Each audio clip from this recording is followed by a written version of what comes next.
নমস্কার সবাইকে, মাছের রোমান হিসেবে সবাইকে অনেক অনেক ওয়েলকাম। আপনারা সবাই কেমন আছেন? আশা করছি সবাই খুব ভালো আছেন। আমিও খুব ভালো আছি। আজকে ভাবলাম আপনাদের সঙ্গে আবার একটি রেসিপি শেয়ার করি। আজকে আমি বানাবো আলু দিয়ে ডিমের চপ। আর এই দেখুন, 4টে আলু আর 4টে ডিম দিয়ে আমি কতগুলো চপ বানিয়েছি। তাই ভাবলাম আপনাদের সঙ্গেও শেয়ার করি। তাহলে চলুন শুরু করি আজকের রেসিপি। সবার প্রথমে আমি 4টে আলুকে সেদ্ধ করার জন্য প্রেসার কুকারে বসিয়ে দিলাম। মাত্র 3টে সিটি দিলেই কিন্তু হয়ে যাবে। তারপরে চলুন আলুটা সেদ্ধ হতে হতে আমরা বাকি উপকরণগুলো গুছিয়ে নিই। সবার প্রথমে পেঁয়াজটা কেটে নিচ্ছি। পেঁয়াজটাকে একদম ঝিরিঝিরি করে কাটতে হবে। এখানে আমি ছোট ও মাঝারি 4টে পেঁয়াজ ব্যবহার করছি। পেঁয়াজটাকে কিন্তু যতটা পারবেন ঝিরিঝিরি করে কাটবেন, মোটা করে না কাটাই ভালো। এবার চলুন কাঁচা লঙ্কাগুলো কেটে নিই। এখানে আমি 4 থেকে 5টা কাঁচা লঙ্কা নিয়েছি। আপনারা যেই পরিমাণে ঝাল খান সেই হিসেবেই লঙ্কা নিতে পারেন। এগুলো কেটে রেখে দিলাম। এবার চলুন বিস্কিটগুলো গুঁড়ো করে নিই। আপনারা চাইলে ব্রেডও গুঁড়ো করে নিতে পারেন। এবার এই বিস্কিট গুঁড়োটা একটা পাত্রে তুলে নেব। কারণ কি বলুন তো, মিক্সচার গ্রাইন্ডারটা তো ফাঁকা করতে হবে, কারণ এর মধ্যে বানাতে হবে মশলা। এবার চলুন মশলাটা বানিয়ে নিই। কী কী মশলা বানাচ্ছি দেখে নিন। এখানে আমি আদা নিয়ে নিয়েছি টুকরো করে, কাঁচা লঙ্কা, রসুন আর টমেটো। এবার এটা পেস্ট করে নেব। মশলাটা বানিয়ে রেখে দিয়েছি, লাগবে পরে কাজে লাগবে এই মশলাটা। এদিকে দেখুন, এসব করতে করতে আলুটা কিন্তু সেদ্ধ হয়ে গেছে, তুলে নিলাম। এবার সেই আলু সেদ্ধ করা জলের মধ্যেই ডিমগুলো আস্তে আস্তে দিয়ে দিতে হবে। খেয়াল রাখতে হবে ডিমটা যাতে ফেটে না যায়।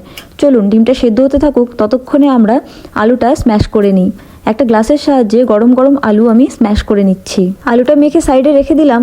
এবার চলুন তৈরি করে নেব ব্যাটার। ব্যাটারের জন্য কি কি লাগছে বলুন তো? কি আর লাগবে, বেসন। 1 বাটি মতন বেসন নিয়েছি। টেস্ট বাড়ানোর জন্য নিয়ে নিয়েছি 1 বাটি চালের গুঁড়ো, লবণ, হলুদ আর লঙ্কা গুঁড়ো। এবার সামান্য একটু জল দিয়ে ব্যাটারটা ভালো করে বানিয়ে নিতে হবে।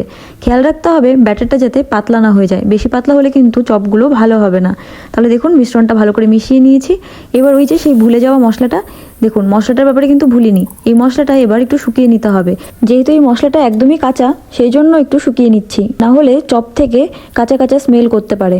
এই দেখুন একদম শুকিয়ে নিয়েছি কিন্তু। এবার তুলে নেব। এইসব করতে করতে কিন্তু ডিমটাও সেদ্ধ হয়ে গেছে আর আমি খোসাও ছাড়িয়ে নিয়েছি। এবার চলুন ডিমটা এভাবে আমি কেটে নিচ্ছি।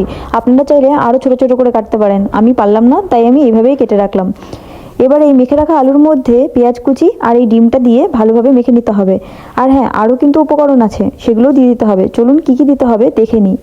এবার এর মধ্যে দিয়ে দিচ্ছি সেই ভেজে রাখা মশলাটা, যেটা আমি কিছুক্ষণ আগে তুলে রাখলাম। এবার দিয়ে দিচ্ছি পরিমাণ মতন হলুদ, বিট নুন, স্বাদ মতো লবণ, আর দিয়ে দেবো সামান্য একটু ম্যাগি মশলা। ম্যাগি মশলাটা দিলে কিন্তু খুব সুন্দর ফ্লেভার আসে। এবার চলুন মেখে নিই। এটাকে খুব ভালোভাবে সুন্দর করে মিশিয়ে নিতে হবে। শরীরে যত শক্তি আছে সমস্ত শক্তি দিয়ে এটা ভালোভাবে মেখে নিন। আমিও মেখে নিলাম। এবার আর কি, এবার হাতে সামান্য একটু তেল নিয়ে নিতে হবে। এই দেখুন আমি 2 হাতে ভালোভাবে তেলটা মাখিয়ে নিচ্ছি। এবার চপগুলো বিভিন্ন শেপে তৈরি করে নিন। আপনারা চাইলে নির্দিষ্ট একটা শেপেও তৈরি করে নিতে পারেন। এই দেখুন আমি এরকম শেপে তৈরি করলাম। চপের শেপে আর কি যায় আসে, টেস্ট তো একই হবে। যাই হোক, এবার চলুন পরের স্টেপ। এই দেখুন সবগুলো কিন্তু আমি এভাবে তৈরি করে নিয়েছি, আপনারাও তৈরি করে নিন। এবারে এগুলোকে এই ব্যাটারের মধ্যে ডুবিয়ে দিন। তারপরে এই বিস্কিটের গুঁড়োর মধ্যে দিয়ে ভালোভাবে মাখিয়ে নিন। এত দারুণ হয়েছিল খেতে, কি আর বলবো। 2 ঘন্টা পরে এডিট করার সময়ও কিন্তু আমার লোভ লাগছিল। যাই হোক, এইভাবে তাড়াতাড়ি করে তৈরি করে নিন। তারপরে চলুন পরের স্টেপ।